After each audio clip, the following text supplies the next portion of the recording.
My biggest moment is when I went viral on TikTok, Instagram, and Facebook all at the same time. I posted, it was a pair of dark green Converses and it had Gemini on the laces. I called my friend and my sister. I said, I think I'm going viral. What kind of adjustments do you make in that situation when you go to sleep and you wake up and all of a sudden you're everywhere? Like It was mind blowing. I will say that. Okay, I'm getting at the time maybe 6 to 7 orders a month, going from 20, 30 plus orders at one time. I started freaking out. I know I read somewhere you popped up on Oprah too. What's up, everybody? This is Marcel Clark, and you know this is Hustle and Grow. Today I have a very special guest, Jillian Lee. What's going on, Jillian? Oh, nothing. Just waiting for the interview. Haha, and I can see UniqueLee Creations. I like your name already. Thank you. And hold on, we gotta start by please show me those tennis shoes that I'm hearing about all over the place. Okay, yeah. So these are one of our best sellers. It's a pearl and rhinestone mix. So with the pearls, you have the rhinestones going through. A lot of our customers, they purchase for weddings, anniversaries, or just to have for any special events. So let's start with that. Like, where did this passion for rhinestones come from? Okay, well, I always love, so I originally started with cell phone cases and I love bling, sparkly things. And I would always try to find something that would define me. But when I would go into the stores, I could never find anything. So I got curious and I joined a Facebook group, a craft group, and I seen other ladies creating these items. But then I also see them selling them, making money. So I was like, got curious. And so I made my own cell phone case. And then I posted it on social media, and my cousin was actually my first customer, and that's how I got into it, just trying to find something that defined me. Well, I think that's a very unique avenue that you've taken. Like, but what made you choose Converse, the shoe, to kind of start out with? Yeah, so mostly like a lot of brides when they're getting married, they just choose Converses. So it kind of just I just went down that avenue, and I've done other shoes, but Converses is just I don't know. I wanted to perfect this because I said if I'm going to do something, I want to perfect it. So actually, the customers chose the Converses, and then once I start marketing online, that's just the shoes everybody tends to go after. So that's how I got with the Converses. So talk to me about the moment that this idea started to take off. Like, what were your thoughts? How did you feel? Like, what made you know that you could actually turn it into a business model? So my first pair I did was so this lady, she asked me, can I do all over pair, which basically is cover the entire shoes with rhinestones. I never did it, but I was just so confident. I was like, yeah, I could do it. Never did it. And they actually turned out so good. So after that, I was like, wow, this is nice. So I started posting on social media once again, and then I started getting orders. Now, my biggest moment is when I went viral on TikTok, Instagram, and Facebook all at the same time. I posted, it was a pair of dark green Converses and it had Gemini on the laces. And I posted before I went to sleep, and I was like, I'm just gonna post this. I woke up and I was like, what is going on? Like my Shopify account was going crazy, my Instagram and TikTok account. I was like, oh my gosh. I called my friend and my sister. I said, I think I'm going viral. So that was like 2021, 2022. That's where I was like, oh, this can really be something. So, I mean, and then hold up. So Converse didn't come at you for using this shoe just like without permission. How did that work? They actually comment on there, and it was a positive comment. So on TikTok, I can't remember what they said, but they actually comment on the shoes going viral. So cross fingers, it hasn't happened yet, but Oh no, they no. made an appearance. Yeah, you're good now. I mean, now you're established. Oh, let's do a contract. That's crazy. So talk to us. Well, that's incredible that social media just pushed you out there so quickly. So were you taken back? Like, did you have to? What kind of adjustments do you make in that situation when you go to sleep and you wake up and all of a sudden you're everywhere? Like, how do you catch up to all of the overnight success? How do you catch up to that? Well, it was mind blowing. I will say that. So think about, okay, I'm getting at the time maybe 6 to 7 orders a month, going from 20, 30 plus orders at one time. I started freaking out. I'm be honest, because I was like, I don't know what I'm going to do. It's just me. Who is going to help me? What do I do? And at this time, I was still working. I was still working at this time too. So I'm trying to, do this and do that. So with that being said, I just really had to put some systems in place. I got it, on Excel, went through my orders, and then I just put everything or organized everything, then went to the stores, got online, just start ordering everything. Like that's the only thing I could do. And honestly, I didn't get any help because at that time I didn't have time to be able to teach someone else how to do it in that moment because these customers they paid, they want their shoes. So now I just have to keep pushing them out. So you just grind them all out yourself? Yes. Wow, just you, but no help, no assembly line, no family members, just you. No help, no assembly line, because I didn't have time to teach, and it's pretty strategic in the way I do my shoes. People want a certain look, so I didn't even have the time to sit down and say, hey, this is how I do it. I just had to like take a deep breath and like, okay, figure this out. So I would just go live a lot. I would make sure I post something daily just to let people know, like, hey, I'm not scamming. This is what's going on. So they know, like, oh, she got all these orders, and things like that. And I would just make sure send emails and weekly updates. Wow, so that's so fascinating because it feels like you were also learning like these social media platforms, how to use them for marketing purposes as you're going along. Yes. Wow, so that had to be kind of scary too. Yes, it's a lot. Like when I tell people I always tell people, act like your next post is going to go viral. Are you ready? Because a lot of people want to go viral, especially when it comes to business. And I had no idea. Like I said, I literally was like, I'm about to go to bed. Let me post some shoes before I go to bed. Went to bed, woke up, it was viral. So I always tell people, make sure you get your systems in place. If you have somebody you can call, or you can have somebody, what I'm saying, like, hey, if this happened, will you be able to help me do that? Do that. So now I guess like social media, like you said, you call them out, TikTok, IG, everything. Now that those are pretty much been like your staples. I know I read somewhere you popped up on Oprah too. Yes. Now that was a good milestone for my business. Tell me about it. I got the opportunity to do the shoots for Oprah. So actually, Taraji P. Henson, her assistant, they were looking for someone to. She wanted to give Oprah a pair of shoes for being in the color purple, and she's like, she reached out to me and she's like, "Can you give me a call?" And I was like, "Okay, yeah." So we got on the phone, and she was like, "Yeah, you won't believe who we want you to do shoes for." And I'm like, okay, like, who is it? She's like, Oprah. I'm like, mm-hmm. In my head, I'm like, it's a scam. That's hilarious. How y'all find me? So she was like, no, I'm serious. And then we started talking, and she's like, okay, what's your website? She want to give them for the color purple. This is what we want. Can you get them done at this time? And I was like, oh, this is serious because they ready to pay. So I was like, yeah. So she found me on Instagram. Okay. They found me on Instagram really from just scrolling. She said she came across my work. She liked it. She sent it to Taraji, and they were like, yes, this is it. So that's how they end up finding me.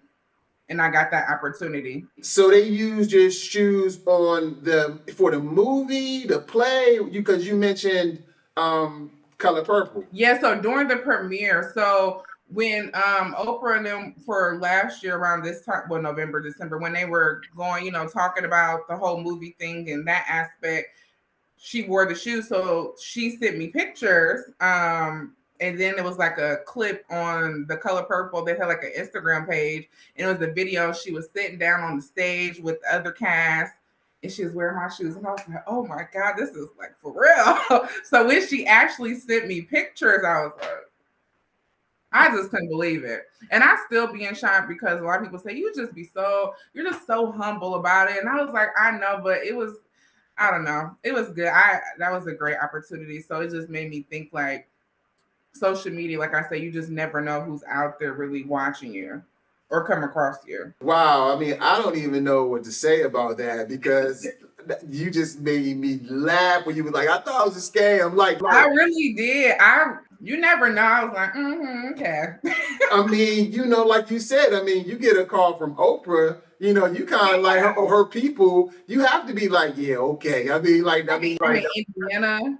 I'm in the Midwest. I'm in Indiana. I live in not a big city. So I'm like, yeah, but I mean, that's a huge deal. So this is an interesting interview because I want to ask you, like, okay, so like, because it seems like I don't like to use the word like overnight success, but darn, I mean, you kind of close and you go to bed and you post, you wake up, all of a sudden you everywhere. But I know you had some challenges. So talk to us about like your challenges. Like, take us back before everything popped off. Like, where was your mindset? Like, tell us how this all came about. Okay. Well, so before I even figured out what I wanted to do for a business, I had started a planner business, Epic Fail. I did no research. I knew nothing, did not work. So I was going to work and I was like, God, I know I'm not just supposed to go to work and come home and do nothing. I know there's more to me. So that's how the cell phone case thing came about. And then within that, I was just trying to find my niche. So I'm like, I don't know what I wanted to do. So I was doing phone cases, keychains. They have like those cash envelope binders. I was just really trying everything and just trying to sell. So the challenge was just trying to figure out, what are you going to be like the expert in? What do you want to be known for? So when I started doing the shoes, it just all started making sense because I was like, I can do a pair of shoes instead of 5 phone cases and still make the same profit. So then my mind started working like, okay, I don't have to work as hard with doing that and I could do this. So that's what some of my challenges, just trying to figure out what I wanted to do and who were my target audience. But I will tell you, when I really narrowed it down to just shoes, it made my life so much easier because I didn't have to think, who's my audience for this, for all those different things I was doing at first. Another challenge I would say too, if you are starting out, when you're growing your social media, you may go live and you may have nobody on the screen. And I was on the screen talking to myself most of the times. I might have one person come on. I'm like, oh, hi, how are you? And they may leave. But it really helped me, like when it comes to speaking or just getting in front of the camera, because a lot of business owners, they are just scared to be in front of the camera, which I was too. But I just became more comfortable. It was like, okay, that's fine. Nobody shows up. I'm going to practice. So social media can be really scary, but it's just put yourself out there, some other challenges that I'm still doing it by myself. You would think you would learn, like you went viral, get people, still still nobody, well, let me take that back. I do have one friend, she lives in Michigan and she blings shoes too. So if I get like overwhelmed, she will, take a couple orders for me and things like that. You call it bling shoes. Like that's the concept. Hey, I'm gonna bling some shoes today. I like that. Yeah. So do you stay in the wheelhouse of Converse or do you go across all kinds of shoes? Mainly just Converse. Now I have done Air Forces here and there, but honestly, it's just not my thing. I like Converses and I kind of went back and forth, like, am I keeping myself in a bubble with just sticking with a pair of shoes? But honestly, I feel like it works for me and my business because people know, oh, she do Converses. That's the girl you want to go to. That's the company you want to go to who do Converses. So it kind of helps me out. So I can kind of focus just on that target audience. Okay. That's a real big drill down though. So I mean, you focus on, again, what's your niche, and I like that a whole lot. And when it comes to just like your brand overall, is there anything you do outside of social media to kind of push your company out there, push it forward? So I did do vendor events. I would do those free. I haven't done a vendor event almost 2 years. So I do want to get back into that. Actually, as of today, well, I've been talking to other companies, agencies, because I want to do more PR, public relations, just trying to get my business more out there because I feel like now is the time with the media. And I just did my first interview on our local news here. So I'm like, okay, I need to start getting out there more for the media because I can only do so much. Yeah, I think that's smart. I mean, there you go. I mean, any publicity is good publicity. So just making sure that we're always reaching out there from any person. That's the one thing I learned behind the scenes, even pushing out my show, that I don't really understand about some entrepreneurs, because any camera is a good camera, right? Yeah. So when individuals go, you need to meet these certain metrics, I don't really understand it, because so long as you are giving my company a chance to be out there in the universe, it's always a good thing. So Yes. anybody that want to interview me can interview me, like, because now it's like what you touched on. With social media, you're out there forever, and you don't know who's going to come across the content. And if it's just one damn person, it's worth it, right? Yeah, for sure. Yeah, I know, but again, a lot of people just want to start at the top, they just want somebody with a huge following, and it just doesn't work that way, No, it doesn't. And Instagram was like, even when it comes to the huge following, it took me. I started my Instagram page, I want to say in 2019, and I just now got to like 105K followers. But that happened from going viral and things like that. But it was a job getting my Instagram to where it's at. It wasn't overnight. So 4 or 5 years it took me to get to where I'm at. That's amazing, because I think a lot of people, again, specifically when you start talking about specific platforms like that, they see your numbers and they're just kind of like feeling like, and you just said it. It's a journey. So it is. Tell me more about Seed and the Building Institute. Like, how do those things help you along the way, and help you develop as an entrepreneur? Yeah, so my first program I went to is called, well, it's in locally here in Fort Wayne, Indiana. It's called the NIC program, the Women Entrepreneurial Center. And that was when I started in the beginning. I had no idea, but it was really helpful because it just made me think outside the box. But then it also, in business, it can be lonely. So when I was surrounded with other like-minded individuals, it just got my wheels turning, just made me start thinking more outside the box. So having more of, I guess, more of like a sisterhood in business, and know like, hey, if you're going through something, you can come talk to me and the resources, and we will meet weekly and just, make goals. And if we weren't hitting the goals, why are we not? What's going on? So in that program, it was a year program. At the time, it was free. And at the end, we had a seminar, we got recognized, and I actually had one. I was so shocked because I won an award, and I also got some grant money for like being one of the being the hardest working entrepreneur in the group, and I was just like, dang, that was kind of dope. And so with the other programs, like with the Seed, I did that during COVID, and that was, even though it was virtual, I learned so much. That actually helped me build a business plan, understand all the numbers. The numbers. I had my head was like throbbing because the numbers, and just trying to figure it out. I was like, oh, this is a lot. When you're in business, you have to at least have, a clear grasp of a lot of different things across the board. Yes. And I think a lot of people, again, that don't understand entrepreneurship, they just have to figure it out, or you're just not going to be successful long term, Yeah. So tell me about this concept you have. Is it community over competition? Yeah. With the community over competition, I know we hear all the time, like, it's room for everybody. And I truly do believe that, because it's like, okay, yes, I do Converse. It's a numerous of people who actually bling Converses. I follow them. I try to support them. And, I look at it like this. If you have a question, if you need to know something, when I did teach classes, I'll give you some free info, but then I'm like, okay, we got to exchange something here. But for the most part, I just try to help. You got a question, you need some help, I just try to direct them and help them, because I know when I started, I would ask people things, and they wouldn't want to help me. And that was okay. I tried not to take it personal.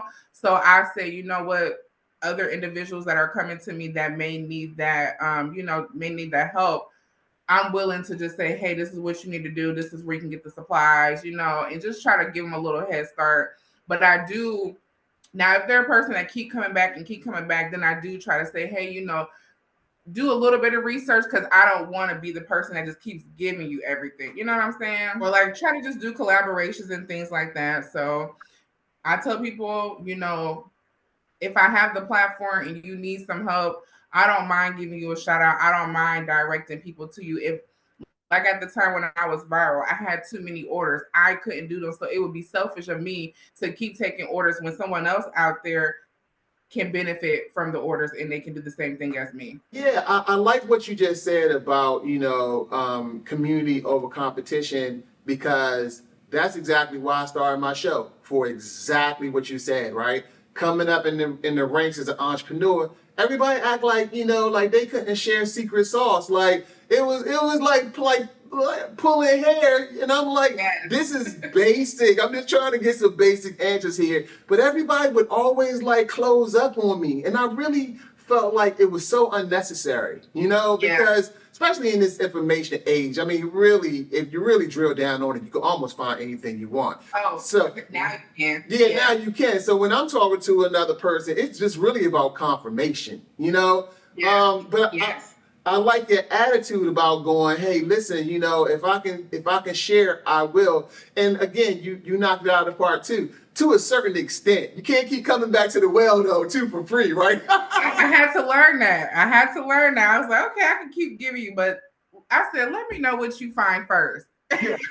So yeah, that's some good stuff, Jillian. And so talk to me. And you said you talked about something else that I want people to kind of hone in on. You were saying that sometimes it gets lonely as an entrepreneur. How did you deal with that? How do you still deal with it, right? Because people don't understand it's a lot of quiet time involved sometimes too when you're an entrepreneur. Yeah. Well, right now, how I deal with it, I actually have was like three, four, well, including myself, is four other women entrepreneurs. We have a group chat. Thank God for them. So whenever we have ideas, we meet on a monthly basis. Well, we schedule meet on a monthly basis, but if we just want to, just pop out and say, hey, let's go do this, then we're available. And we try to do events, go to events together and things like that. So now building that community and building that friendship with my entrepreneur friends is not as lonely, because at first it was like I was surrounded with certain, your friends, they're not into it. And I'm telling them all these ideas, like, oh, I'm so happy. And they're like, okay, yeah, like, okay. So then it kind of made me feel like, okay, I just need to surround myself with other individuals. So, and then you mentioned earlier, you said, there are other companies that do the bling shoes. I think it's more so in just how you market yourself. I've been on Etsy. I've seen other companies. They get a lot of sales and things like that. I think for me, just far so when it comes to the Blink and Converse, I give them more of my personality. So it's like, yes, they love my products, but they also love me as a person because of the energy and me being very transparent. So all right, so really competitive now. So just let me know. So what's the next steps for you now? I mean, is this like sound like you're killing it on the whole blinging out shoes front? Do you have anything else that you're thinking about down the road? Oh yes, I do. So of course, hire employees. That needs to be happening before 2025. That aspect, but also I do want to have my own shoe brand. So that is one of the biggest things that I want to do. So instead of using Converses, I want to have my own shoe.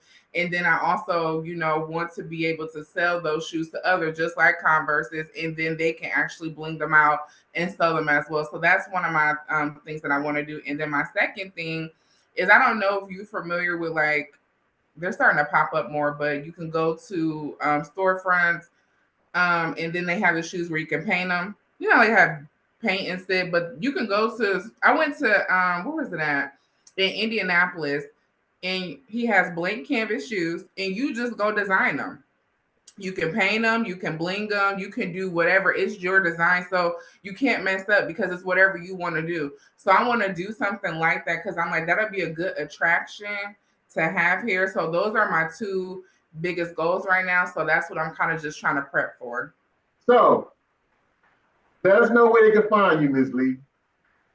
They can find me at my website, UniqueLee Creations. It's spelled UniqueLee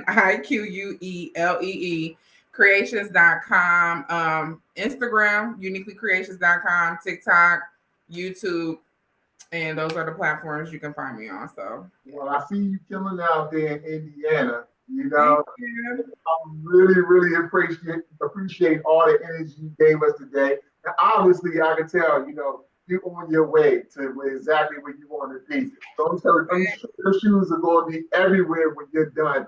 And you're definitely not an overnight sensation. So I'm really appreciating everything about you. So, thanks for joining the show, and to everybody, I'm Marcel Clark. This is Hustle and Grow. Remember, hit that subscribe button. And if hustling's in your DNA, proudly watch us grow.